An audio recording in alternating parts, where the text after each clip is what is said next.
Have you ever seen someone get treated badly just because of how they look? Today, I will tell you a story that will shock you. It is about a young African president, Ibrahim Traoré, and an Italian customs officer who made a big mistake. This story is full of surprises, and you will not want to miss a single second.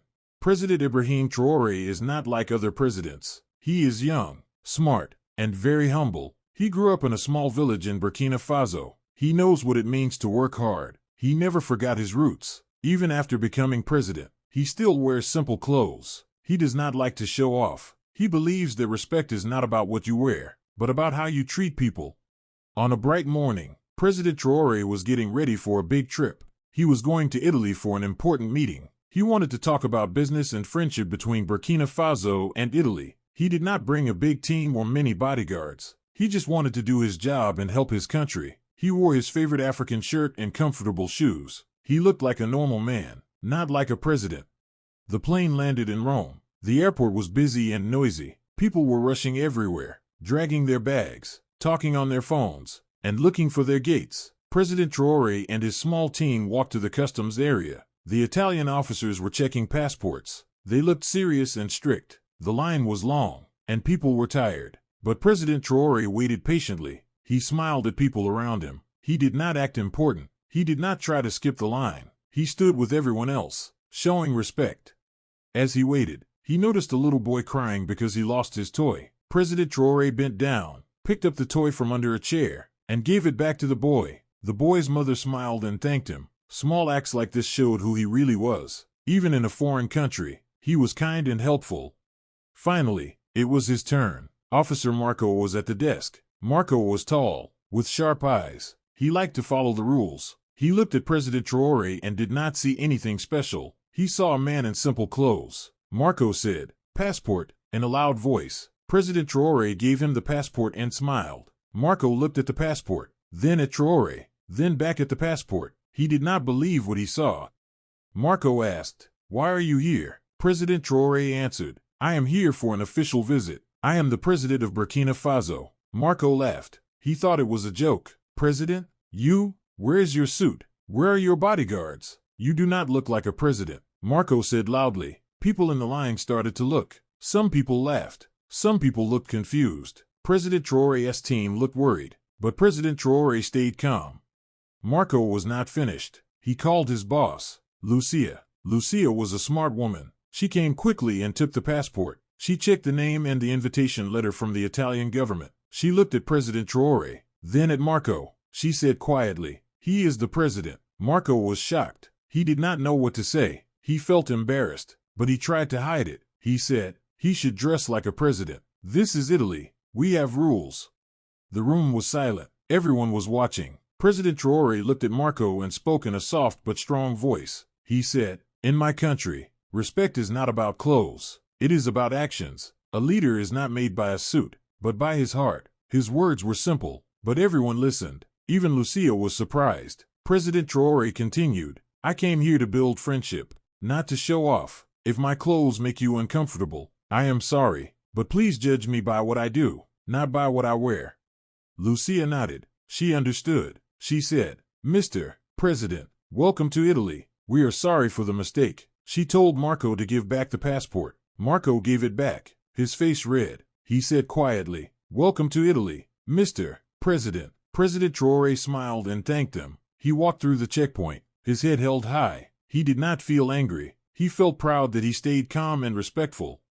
As President Traoré walked away, people started to whisper. Some people clapped. Some people just watched in silence. The story spread quickly. A young woman who saw everything sent a message to her friend, "You will not believe what just happened at the airport. The president of Burkina Faso just taught everyone a lesson in respect." Soon, the story was everywhere, on phones, in newspapers, and on TV. President Traoré did not waste time. He went straight to his meetings. The Italian leaders were surprised by his simple clothes, but they listened to him. He talked about trade, about helping farmers, about building schools. He listened carefully and asked good questions. The Italian leaders saw that he was serious and honest. They respected him more because he was real. At lunch, one Italian minister said, "Mr. President, I heard about what happened at the airport. I am sorry. Some people judge too quickly." President Traoré smiled and said, It is easy to judge by what we see, but real respect comes from understanding. The minister nodded. He thought about his own life and his own mistakes. After the meetings, President Traoré visited a local school. The children were excited to meet a real president. He knelt down to talk to them. He asked about their dreams. He told them stories from Burkina Faso. The teachers watched and were surprised by how kind and patient he was. One teacher whispered, "He is not like other leaders. He listens." The children laughed and asked him to come back. President Traoré promised he would. Back at the airport, Officer Marco could not stop thinking about what happened. He felt embarrassed, but he also felt curious. He looked up President Traoré on his phone. He read about his life, his work, and his simple way of living. Marco told his wife that night, "I met a real leader today. I almost missed it because I was looking for a suit, not a person." His wife smiled and said, "Maybe next time. You will see with your heart, not just your eyes." The story kept growing. In Burkina Faso, people were proud. They told the story in markets, in schools, and in homes. "Our president showed the world what real strength looks like," they said. Children repeated his words. "A tree is known by its fruit, not its leaves." The lesson spread, not just in Burkina Faso, but in Italy, and even beyond. As President Traoré left the customs area, the whispers behind him grew louder. Some people pulled out their phones, snapping photos and sending messages. The airport buzzed with talk about the president in simple clothes. But Traoré did not look back. He walked with his team, straight and proud. But inside, he was thinking about what had just happened. He wondered if the customs officer would remember this day, or if he would forget as soon as the next traveler arrived. Outside, the Italian sun was bright. A black car waited for the president, but Traoré stopped for a moment. He saw a group of taxi drivers arguing with a police officer. The drivers were upset because the police wanted to move them away from the entrance. Traoré walked over, surprising everyone. The police officer tried to wave him away, but Traoré spoke calmly. "Let's listen to each other. Everyone is just trying to do their job." The police officer recognized him and quickly changed his tone. The taxi drivers, seeing who he was, listened too. In just a few minutes, Traoré helped them find a solution. The drivers could stay, but they had to keep the area clean. The police officer agreed. People clapped. Someone said, "He is a real leader." Traoré smiled and got into his car. The drive to the hotel was short, but the city was alive. Rome's streets were busy, with cars honking and people rushing. Traoré looked out the window, thinking about his country. He remembered the faces of farmers, teachers, and children back home. He wanted to make them proud. When he arrived at the hotel, the staff greeted him with respect. They had already heard about the airport story. The manager said, "Welcome, Mr. President. We are honored to have you." Traoré thanked him and went to his room to prepare for the next day. That night, Traoré could not sleep. He thought about the customs officer, Marco. He wondered if Marco was still embarrassed, or if he was angry. Traoré hoped Marco would learn something from the meeting. Early the next morning, Traoré went for a walk. He wore the same simple clothes. He liked to see the city before it got busy. He bought coffee from a street vendor and talked to the man about life in Italy. The vendor said, "You are different from other leaders. You listen." Traoré smiled and said, "Everyone has a story. We just need to listen." Later, at the government building, the Italian officials were waiting. Some looked nervous, remembering the news from the airport. The first meeting was about trade. The Italian minister tried to impress Traoré with big words and promises. But Traoré was not fooled. He asked simple questions. "How will this help my people? How will this help your people?" The minister was surprised. He was used to leaders who only wanted photos and handshakes. But Traoré wanted real answers. The meeting lasted longer than planned. But in the end, both sides agreed to work together on a project to help farmers in both countries. After the meeting, a group of journalists waited outside. They shouted questions, hoping for a big headline. One reporter asked, "Mr. President, do you feel disrespected by what happened at the airport?" Traoré paused. He looked at the reporter and said, "Respect is not always given. Sometimes, you have to show people what it means. I hope we all learned something yesterday." The reporters were silent for a moment, then started writing quickly. They knew this was a story people would want to hear. That afternoon, Traoré visited a school in Rome. The children were excited. They had made a big sign that said, "Welcome, President Traoré." He walked into the classroom, and the children clapped. He sat with them on the floor and asked about their dreams. One boy said he wanted to be a pilot. A girl said she wanted to be a doctor. Traoré told them, You can be anything if you work hard and respect others. The teachers watched, amazed at how easily he connected with the children.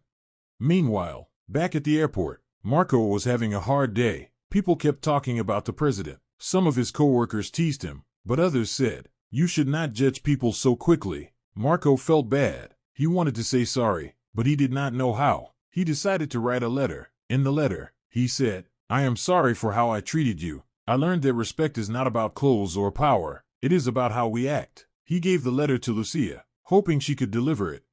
That evening, there was a dinner with Italian and African guests. The room was full of important people. Some wore expensive suits and dresses. Traoré wore his simple shirt. At first, some guests whispered about his clothes, but when he spoke, everyone listened. He talked about his village, about his mother teaching him to be honest, about the power of kindness. The room grew quiet. Even the richest guests nodded in agreement. After dinner, many people came to shake his hand. One businessman said, "You have changed my mind about what a leader should be."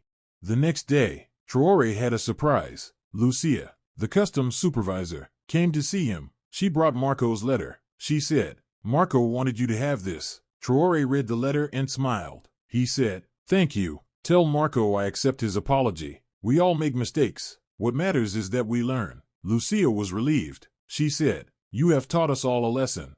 On his last day in Italy, Traoré visited a small church. He lit a candle and said a quiet prayer for his country and for the people he met in Italy. As he left, an old man stopped him and said, "You are a good man. The world needs more leaders like you." Traoré thanked him and walked outside, feeling hopeful. At the airport, as he prepared to leave, the staff treated him with great respect. Marco was there, standing a little apart. Traoré walked over and shook his hand. "Thank you for your letter, Marco," he said. Marco looked surprised but happy. "Thank you for your kindness, Mr. President," he replied. People watched as the two men smiled at each other. It was a small moment, but it meant a lot. As the plane took off, Traoré looked out the window at the city below. He thought about everything that had happened. He knew the story would follow him home, but he hoped the lesson would stay in Italy too. When he landed in Burkina Faso, people cheered. They had heard the story and were proud of their president.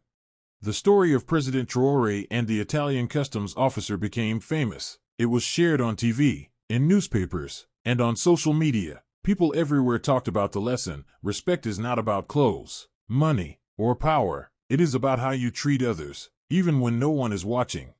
So, what can we learn from this story? We learn that it is easy to judge people by how they look, but it is better to look deeper. We learn that staying calm and respectful, even when others are not, is a sign of real strength. We learn that one person's actions can change many lives. President Traoré showed the world that you do not need to be loud or proud to be a great leader. You just need to be kind, honest, and true to yourself. Thank you for listening to this story. If you enjoyed it and want to hear more amazing stories from Africa and around the world, please subscribe to this channel. Your support helps us share more stories that inspire and teach. Don't forget to like, comment, and share this video with your friends. See you in the next story.